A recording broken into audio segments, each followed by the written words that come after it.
हाय, मी अनिता ब्लॉगमध्ये तुमचं सर्वांचं स्वागत आहे. तुम्ही कसे आहात? मी मजेत आहे. आता उठले सकाळी 5 वाजता टॉयलेटला जाऊन आले, तोंड हातपाय धुतले आणि म्हटलं आता चला स्वयंपाकाला लागावा. डब्बा बनवायला यशचा आणि यशच्या पप्पाचा. 5:30 वाजता लागली मी डब्बा बनवायला. यशला तर कारल्याची भाजी आवडत नाही, पण काय करावं, भाजीला काय करावं, सकाळ संध्याकाळ भाजीचा खूप प्रॉब्लेम असतो. याला हे आवडतं, त्याला ते आवडतं. जाऊ दे म्हणलं, आवडू नाही आवडू, कोमलच्या पप्पांना आवडती कारल्याची भाजी. म्हटलं जाऊ द्या, एकाला आवडन एकाला नाही आवडणार. मग तो रसा खाईन म्हटलं, कारले कोमलच्या पप्पांना देऊ. मग काय कारल्याची भाजी बनवली नाही अजून. आत्ताशी पीठ मळते. पीठ मळल्यावर मग बनवते कारल्याची भाजी. रोजचं रुटीन घे. 5 वाजता उठणे, 5:30पर्यंत टॉयलेटहून येणे, तोंड हातपाय धुणे, कारण आंघोळीला जमत नाही एवढ्या सकाळी, कारण त्यांना 6:30लाच जावं लागतं. मग माझी आंघोळ वगैरे होत नाही, खूप उशीर होतो. मग मी आंघोळीच्या नादी लागल्यावर त्यांना पाणी तापायला उशीर होतो. मग त्यांनाही वेळ भेटत नाही आंघोळीला, त्याच्यामुळं मी थोडी अवॉइड करते माझी आंघोळ. मी फक्त तोंड हातपाय धुते आणि स्वयंपाक डबा बनवते. आणि मग त्यांना वेळ भेटतो आंघोळीला पाणी तापायला. आम्ही हीटर लावतो ना, कारण गॅस म्हणजे ब्लॅकनी गॅस घेतो आम्ही, कार्ड नाही आहे आम्हाला, कारण आपण रेंटनी राहतो ना इकडं. प्रॉपर आम्ही नरहरी रांजणगावचे आहे. वैजापूरजवळ गाव आहे आमचं छोटंसं नरहरी रांजणगाव, तिथलचे आहे. पण इकडं कामासाठी अहमदनगरला आलो आहे 2000 बरोबर 2000 नाही, तसे कोमलचे पप्पा तर 95-96 पासून आहे अहमदनगरला. पण लग्न झाल्यावर माझं लग्न झालं ना 2001ला, तर 2000ला मग आम्ही इकडं अहमदनगरला आलो राहायला. तर मग 2000 पासून आम्ही रेंटनी राहतोय, म्हणजे भाड्याने. 2000 पासून भाड्याने राहतोय. तर आता 2025 आहे. 25 वर्ष झाले आम्ही भाड्याने राहतो. कधी आमची म्हणजे कधी स्वतःचं घर होईल काय, भाड्याने राहून आता खूप कंटाळा आलाय. ही खोली बदला, ती खोली बदला, घर मालकीने येऊन काही ना काही बोलणार, असं झालं तसं झालं, आमचं झालं फलन झालं. खूप सकाळी खूप टेन्शन वाटतंय. तसला विचार केला तर पण असो, जेव्हा नशिबात येईन तेव्हा घेऊ स्वतःचं घर.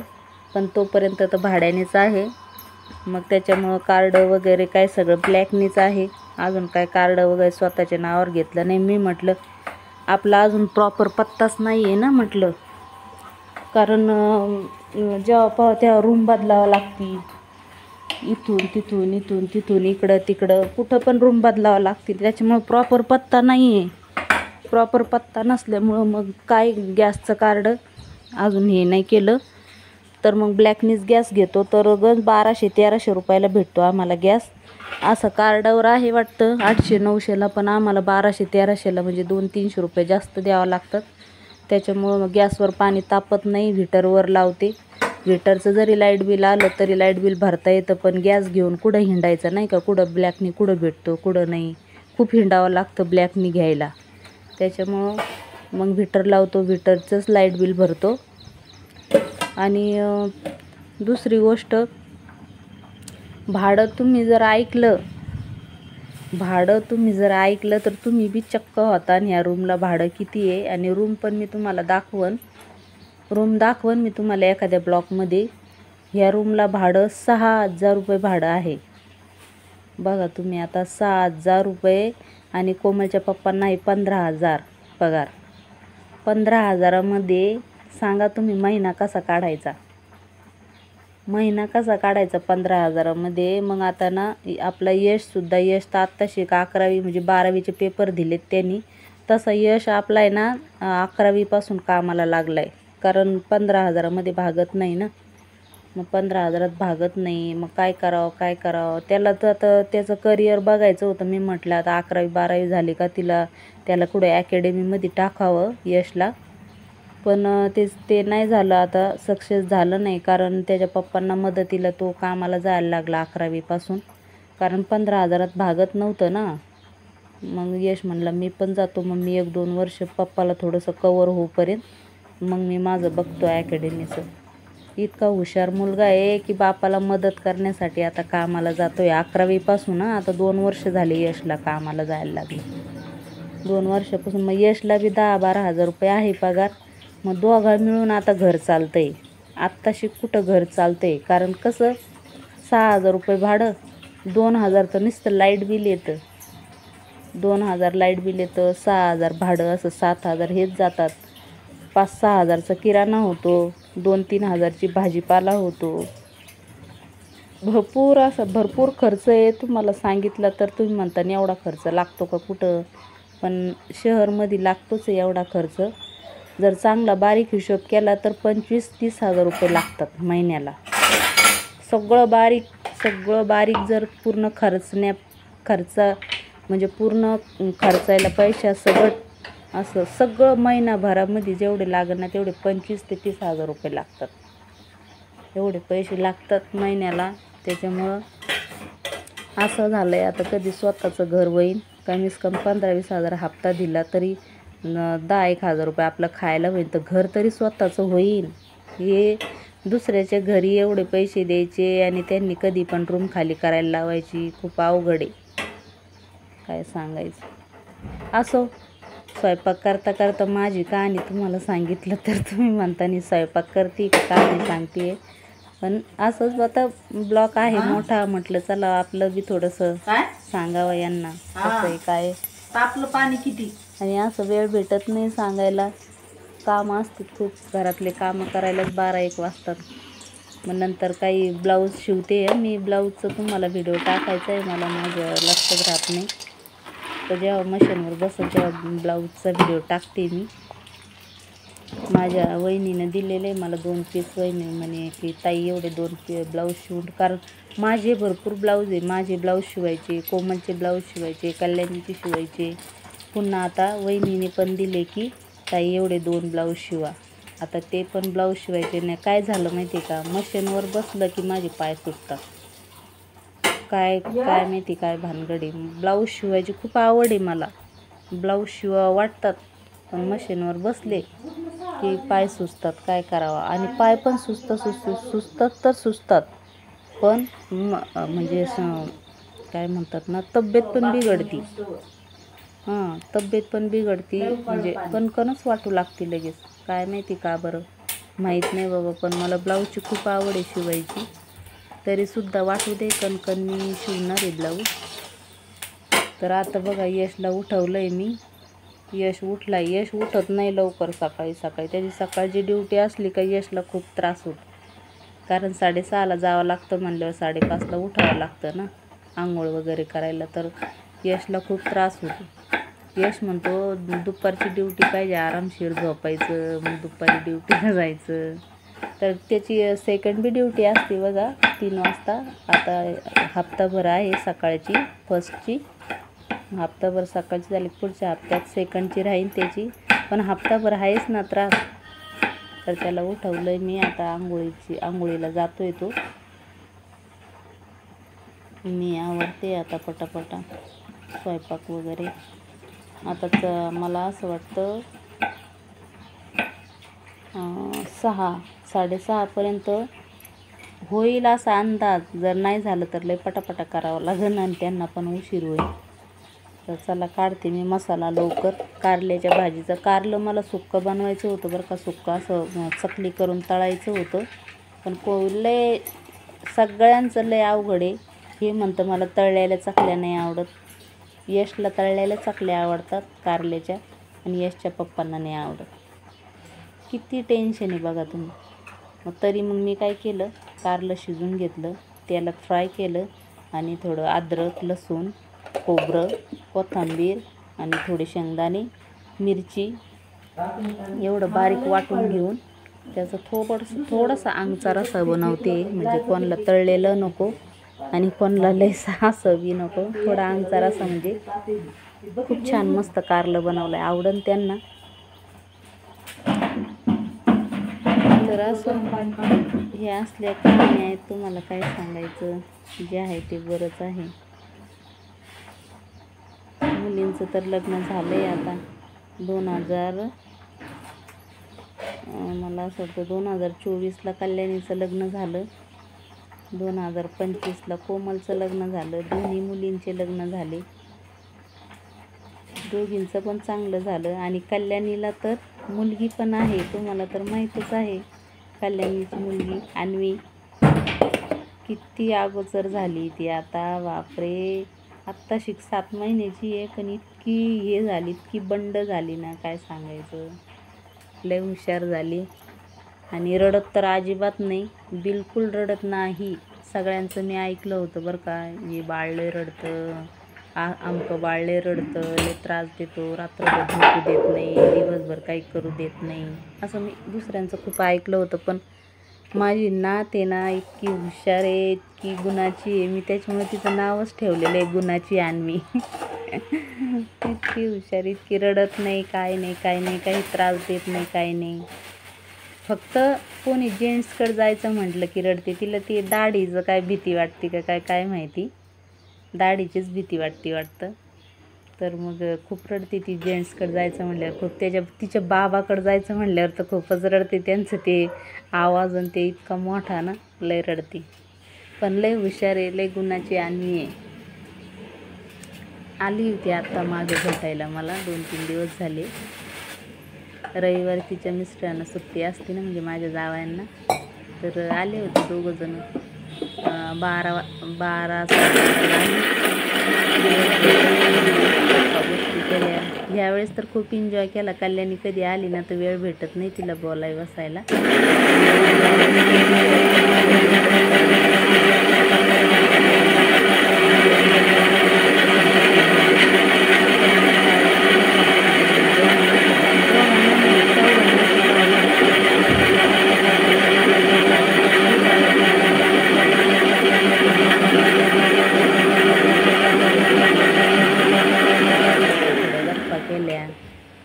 मग गप्पा केल्यानंतर झाली जाण्याची वेळ. मग म्हटले आता 5 वाजले, जातो आता, खूप उशीर झाला, पप्पा पण येतील घरी वगैरे वगैरे. आता काही कारणं चालू होतात ना जायचं म्हणल्यावर, काही पण कारणं. तर म्हटलं ठीक आहे, आता दिवसभर बोललेत ना, गप्पा गोष्टी केल्यात ना, वेळ घालवलात ना दिवसभर आपल्यासोबत, तर मग ठीक आहे, काय हरकत नाही. मग मी बी खुशी म्हटलं ओके जावा. मग त्यांना 5 वाजता मी चहा बनवला, चहा बिया पिले मस्त स्पेशल, आणि मग निघाले. माझी अन्वी इतकी हसत होती जात्या वेळेस, काय सांगू तुम्हाला, इतकी की काय सांगू. अन्वीचं सांगावं तेवढं कौतुक कमीच आहे. असो. आणि मग गेले 5 वाजता. संध्याकाळी आले तिचे कोमलचे पप्पा, बोलले मला भेटली नाही, तुलाच भेटली, गेले, मला नाही भेटले. अहो म्हणलं ती तुमची किती वाट बघत होती. 5 तुम्ही 3:30-4ला येतात ना, म्हणलं तुमची सुट्टी होती 3:30-4ला, तर ती 4-5 वाजेपर्यंत तुमची वाट बघत होती. म्हणलं ती तुम्ही आलेच नाही, मग काय करावं, गेली. म्हणलं ती तिचे सासरे पण येणार होते ना 6 वाजता, मग गेली. तर असं काही ना काही चालू असतं. आता जीवनाच्या घडामोडी तुम्हाला कितपत सांगितलं तर तुम्हाला दिवस पण पुरणार नाही. पण खूप मोठी कहाणी आहे अनिताची. कधी वेळ भेटला तर एखाद्या ब्लॉगमध्ये सांगन सगळी कहाणी. तर मला असं वाटतं आता माझी भाजी कारलं फ्राय करते मी. आता कारलं फ्राय करते, मसाला हे केलेलं ते आता त्यावर टाकून मी मसाला. कारलं एकदा फ्राय झालं की मग मसाला टाकून. कारल्याची भाजी पण एकदम मस्त खमंग झाली बरं का. करून बघा कधी. अद्रक, लसूण, खोबरं, कोथिंबीर आणि 2-3 शेंगदाणे आणि लाल मिरची टाका बरं का. म्हणजे अख्खी मिरची, लाल मिरची टाकली ना त्याचं फ्लेवर वेगळा येतो आणि टेस्ट पण वेगळी येते. तर मस्त झाली बघा कारल्याची भाजी. यशने बघितली, यश बोलतो तर पप्पा यावेळेस मम्मीने अशा कशा कलरची भाजी केली. तर ते पण हसत होता, कारण मी दरवेळा हिरवी मिरची टाकून हिरवी असं म्हणजे थोडं पिवळी हिरवी ग्रेव्ही करते ना, तर आज यावेळेस थोडीशी लाल अशी नारंगी झाली होती ना, तर त्याच्यामुळे यशला हसत होते. यश बोलतो मम्मीने अशी काही भाजी केली. तर त्याला म्हटलं ह्यावेळेस तू कारल्याची भाजीची टेस्ट घेऊन बघ आणि मग मला बोल. मग तू बोलशील की दरवेळा मम्मी अशीच भाजी कर. तर मग इथं मी करते आता कारल्याची भाजी. आता आजचा ब्लॉग खूप मोठा झालेला आहे, खूप म्हणजे खूपच मोठा झालेला आहे. मी म्हटलं चला तुम्हाला आमचे दैनंदिन जीवनातली घडामोडी दाखवा. सकाळी 5:30 नंतर उठल्यानंतर काय काय असतं, काय काय करावं लागतं. नाहीतर एव्हरी टाईम सगळे म्हणतातच, सगळ्यांचे मिस्टर बोलतातच की बायकांना काय काम असतं घरी, काय एवढं धुणं भांडे, एवढं स्वयंपाक करायला काही इतका वेळ लागतो का, मग झाल्यावर काय बसायचंच काम आहे यांना. पण नाही, त्यांना मला सगळ्यांना सांगायचं आहे की बाई जी आहे ती सकाळी उठल्यापासून ते रात्री झोपेपर्यंत चालूच असतं तिचं, बंद नाही. सगळ्यांना वाटतं घरी काय करते, घरी काय काम नाही, घरी काय करते, घरी काय नाही. ते चुकीचा गैरसमज आहे. जेंट्सचा जो आहे ना हा चुकीचा गैरसमज आहे. दिवसभर उठल्यापासून जे चालू असतं, काही ना काही चालू असतं. धुणं भांडे, स्वयंपाक, झाडून पुसून, मुलांना हे दे, मुलांचं आवरून दे, नवऱ्याला टिफिन दे, नवऱ्याचं आवरून दे, नंतर ही साफसफाई कर, ती साफसफाई कर, कोणी आलं आहे गेलं आहे, काही दिवसभर एवढं होत नाही. तर संध्याकाळी सगळे घरी येतातच. ते आल्यानंतर त्यांची फरमाईश चालू होती, चहा दे, आमकं दे, फलानं दे, अभिस्थान, काही ना काही. मी सांगते काय तुम्हाला, मशनवाणी बाई म्हणजे बाई माणूस आहे ना दिवसभर चालू असते. अजिबात रेस्ट करायला तिला वेळच नाही आहे, बसायला वेळच नाही. इकून तिकून थोडीशी जरी बसली तरी विचार चालू असतो, आता संध्याकाळी काय करायचं, असं करायचं, तसं करायचं वगैरे वगैरे. काय सांगायचं आता तुम्हाला बायकांचं. तर म्हणून तुम्हाला सांगते की गैरसमज काढून टाका. बायकांना खूप कामं असतं आणि काही बायका तर घरचं एवढं सगळं करून दिवसभर दुसऱ्यांच्या कामाला पण जातात.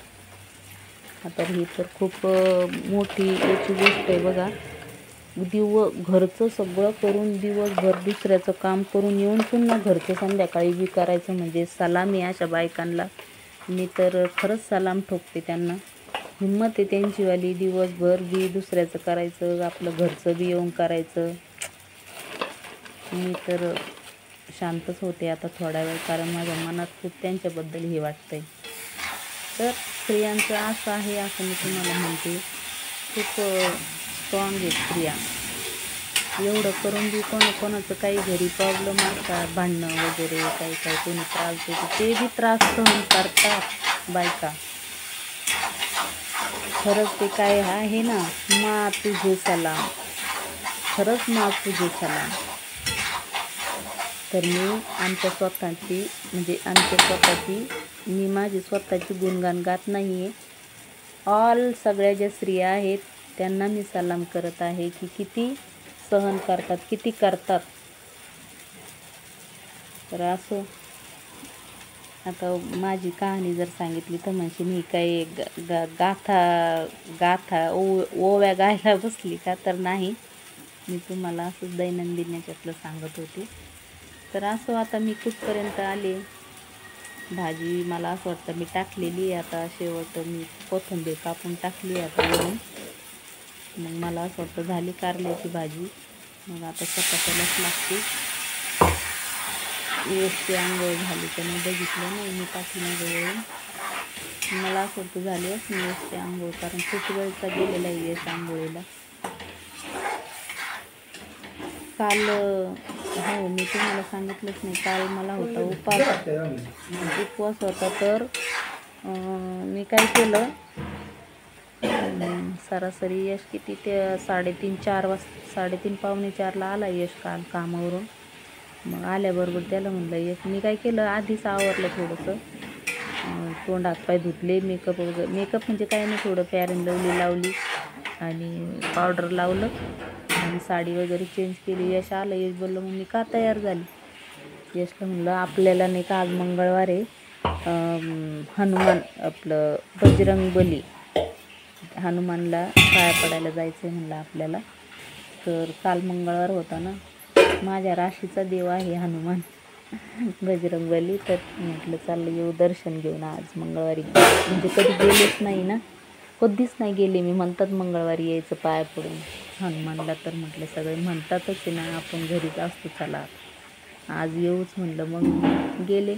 आमची इथं खूप मोठा व्हिडिओ आहे मी काढलेला, मी टाकन तुम्हाला. खूप मोठा उभा मारुती आहे, मारुती, बजरंगबली, हनुमान तर उभे आहे. अख्खी खूप मोठी मूर्ती आहे. तर आम्ही तिथं दर्शनाला गेलो होतो. खूप छान वाटलं, खूप प्रसन्न वाटलं. देवाच्या दारी गेलं ना तर खूपच प्रसन्न वाटतं. तर खूप छान वाटलं मला. मी घरात असते, कायम घरात असते. अचानक बाहेर गेलं की खूप असं मोकळं असं मोकळी हवा वाटते. तर जायला पाहिजे बरं का अधूनमधून, पण मी नाही जात, कारण माणसांना वेळ नसतो. मला मिळालं ते थकलेले असतात ना, आणि मी पायी जायला खूप कंटाळा करते. पण काल गाडीवर गेले मग सोबत. छान वाटलं, पाया पडले. मस्त मंदिर आहे तिथं, आणि मूर्ती तर खूपच छान आहे, अप्रतिम आहे. पाया वगैरे पडले. मग इकडं दुसऱ्या बी मंदिरात गेले. मग तिथं होते नवनाथ देव, आणि पुन्हा महादेव, मोठा देवी, आणि मला असं वाटतं तिथं पण बजरंगबली होते वाटतं. हां, हनुमानचं मंदिर पण होतं वाटतं तिथं पण दर्शन घेऊन आले. खूप छान वाटलं. पाय बिया पडून आले. मग संध्याकाळी म्हटलं आता उपास सोडायचा आहे आपल्याला, काय बनावं. तर म्हटलं आता चला आपण पाया पडून आलो. आणि आज म्हणजे लक्ष्मी आई बोलतो आम्ही, आमची कुलदैवत आहे ती लक्ष्मी आई. तर तिचा उपवास बी होता मला. तर म्हटलं चला आता काहीतरी नैवेद्य पण बनवावं. मग काही नाही, पुऱ्या बनवल्या, खीर बनवली, पुऱ्या बनवल्या, 2-3 भाज्याचे गाणे काढले.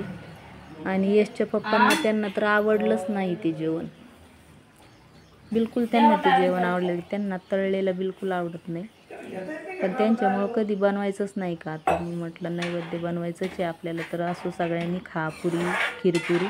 तर नाही खाल्लं त्यांनी बरं का. त्यांनी फक्त 2 पुऱ्या घेतल्या आणि मूठभर भजे घेतले, प्लेटभर भजे घेतले, आणि बस तेवढंच खाल्लं आणि पाणी पिऊन झोपले. मग ते, आणि मी दिवसभर उपवास असून सुद्धा 2च पुऱ्या खाल्ल्या, 1 वाटीभर खीर खाल्ली, आणि 2-3 भजे खाल्ले बस. म्हणजे काय माहिती, खरंच कळलेलं काही खाऊ वाटत नाही, काय माहिती. काही कोणी जास्त जेवलेलंच नाही आहे रात्री, तेवढंच खाऊन झोपले. म्हटलं आता चला, कालचा दिवस मंगळवारचा झाला, आता बुधवार, चला उठा, आपली रोजची रुटीन चालू करा. तर रोजची रुटीन चालू झाली आहे. मला असं वाटतं झाली. आता भाजी टाकली आहे मी, आता चपात्याला लागते. तेल घेते प्लेटमध्ये आणि चपात्याला लागते. चपात्या काय 4-5च बनवायच्या. यशच्या पप्पांना नाही, कोमलच्या पप्पांना 3 चपात्या द्यायच्यात आणि यशला 2च. यश नाही खात जास्त चपात्या. आता काय फक्त भाजी टाकली, आता चपात्या बनवते. चपात्या तर आमच्याकडं खूप मोठ्या असतात बाबा. असं छोटे फुलके वगैरे आम्ही खेळत बसत नाही. ते जे फुलके बनवते ना, त्यांचे 4 फुलके, तर आमची एकच चपाती असते. एकच चपाती खायची आणि गप्प बसायचं. चपात्या खूप मोठाल्या बनवते मी. आमच्याकडं मोठाल्याच बनवतात, जास्त खेळत बसायचं कामच नाही आहे.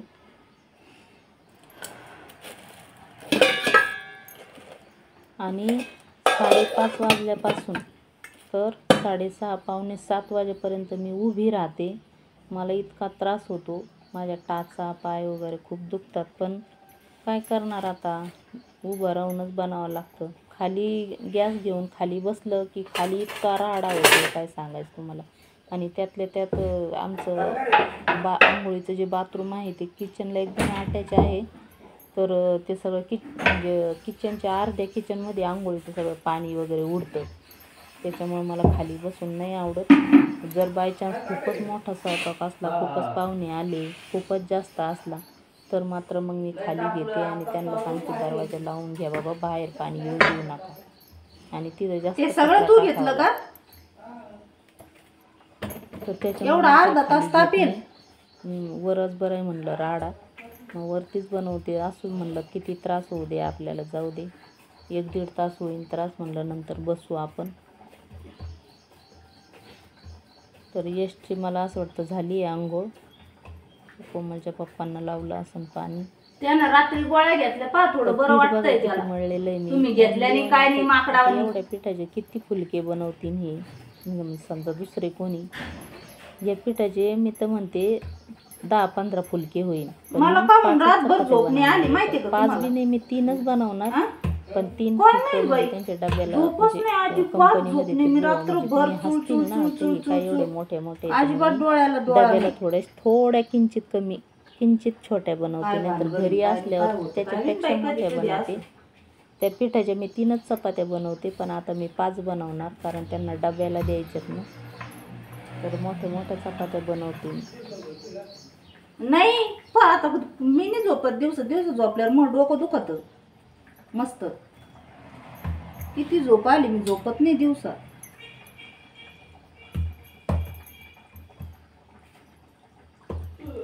खूप बोलले मी नाही का आता.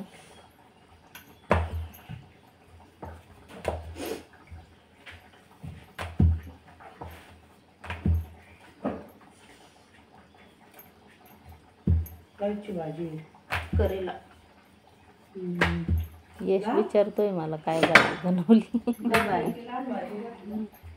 लाल नाही तो. तुम्ही बघत राहा आता. माझं झालंय बोलणं, तुम्ही बघा.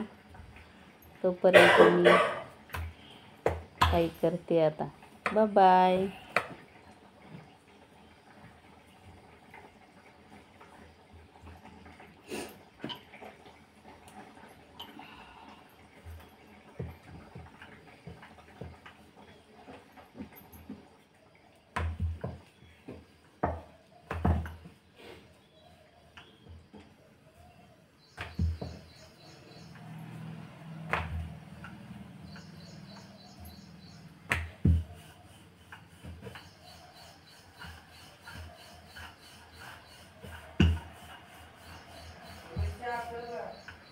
हाँ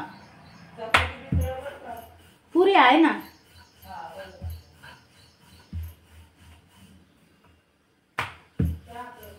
हाँ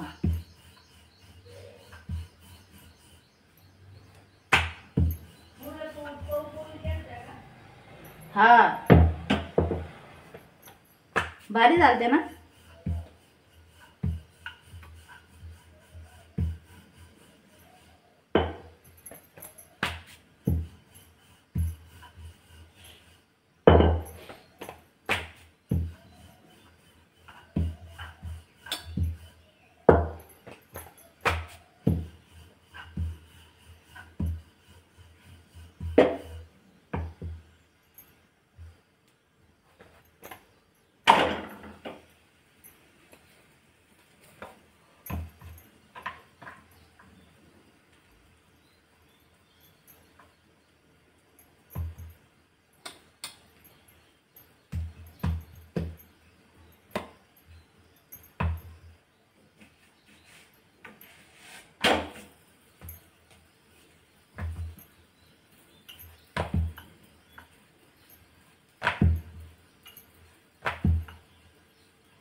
हा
भैया ए पोरा घे ना चहा.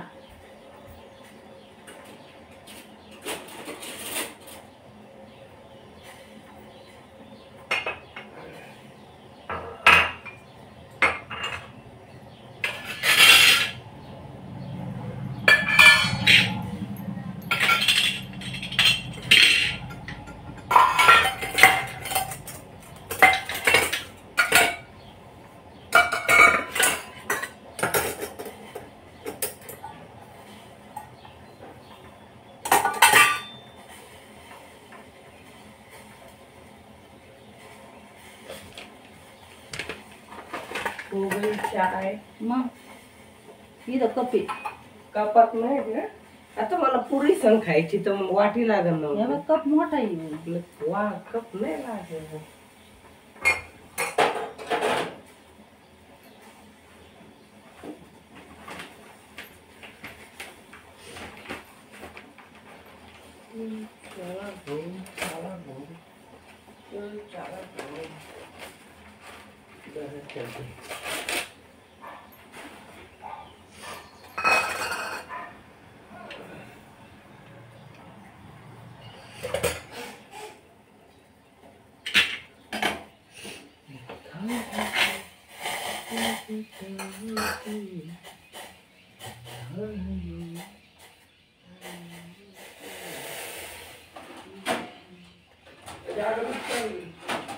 काय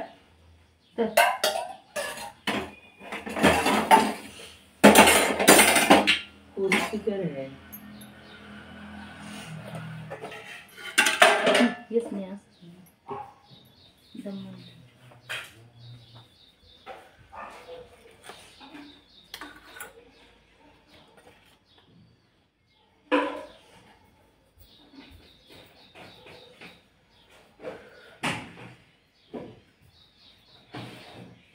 पावले साल झाले बरं का.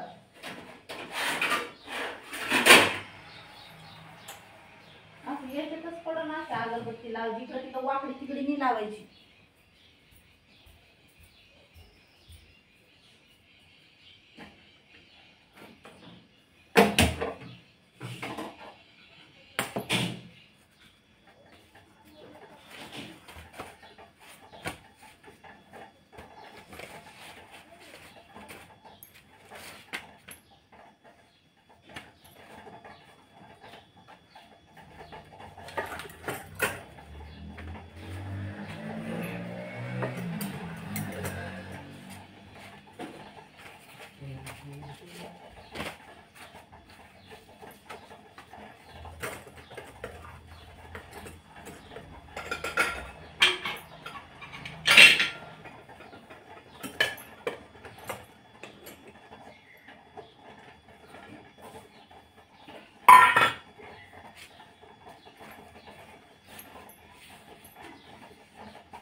भैया 2 चपात्या पुरत्या का तुला?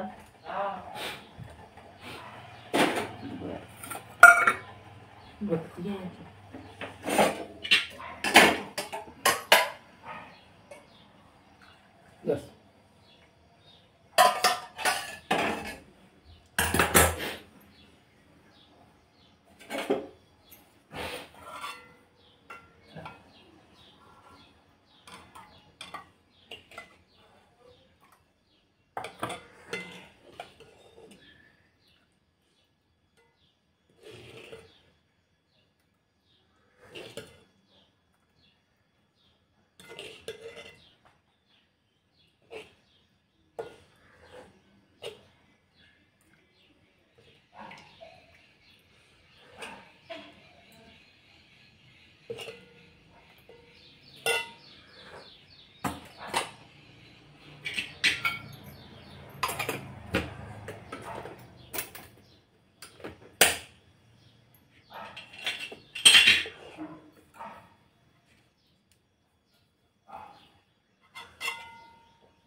धर.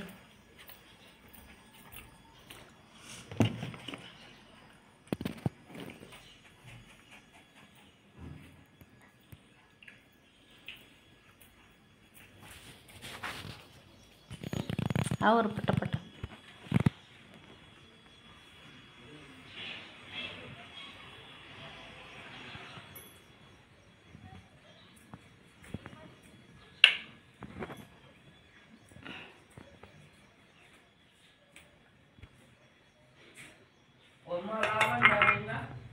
हा, तू पाहिला नाही का?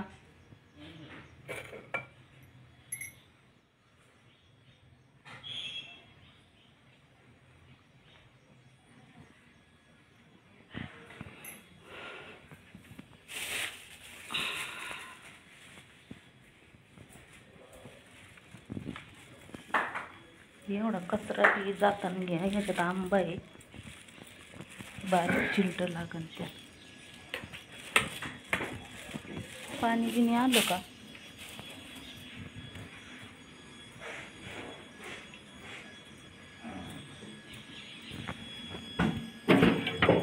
हौद भरलाय पहिली बार.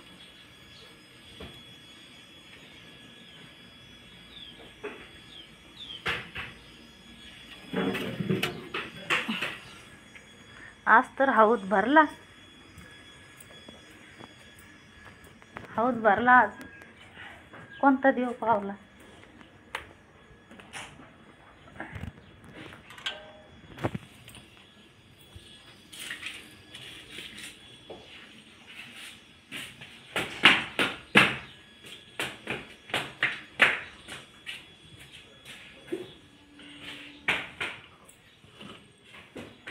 यश कशा झालत्या पुऱ्या भजे?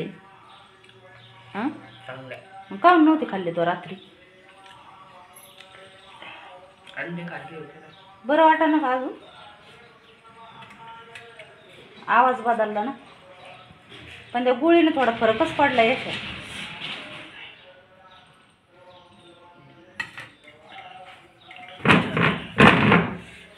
पाणी आहे नाही तू?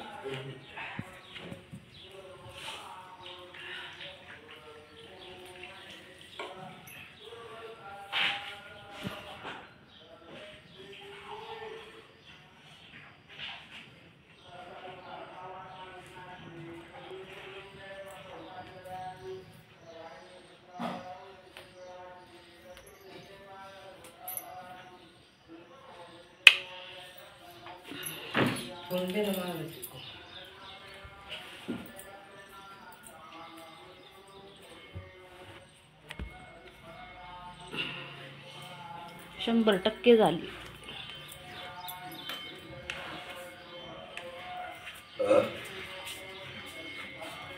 कचरा नाही रे बाबा एवढा.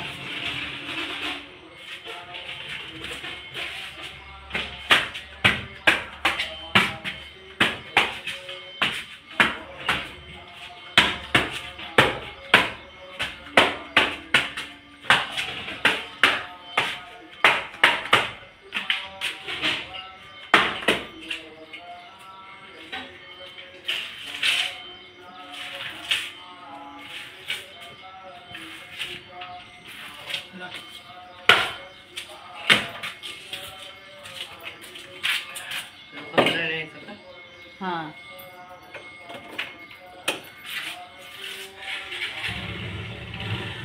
नाही तर राहू दे, राहू ते बी राहू दे. हां, राहू. पेट्रोल टाकावं लागेल येताना. पैसे नाही मग.